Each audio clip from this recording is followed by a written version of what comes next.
Me përfundimin e seancës të së enjtës, avokati Hashim Thaqit Luka Misheti që nisi kontaktet me prokurorinë speciale në mënyrë që të dakordohen për një kërkesë drejtuar gjykatës, atë për zgjatje të afatit për dëgjimin e dëshmitarëve.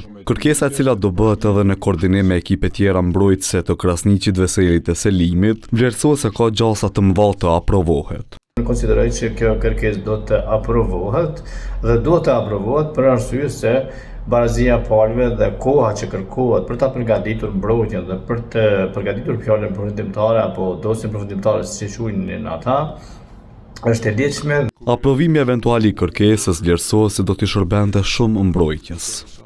Përbindjen tonë e rëndësishme është që të jetë mbrojtja kualitative ashtu siç është ofruar, po ashtu edhe koha nevojitet për të analizuar në tërësi dosjen në mënyrë që të ketë edhe fjalë përfundimtare. Megjithatë, kjo kërkesë shkakton edhe pasoja.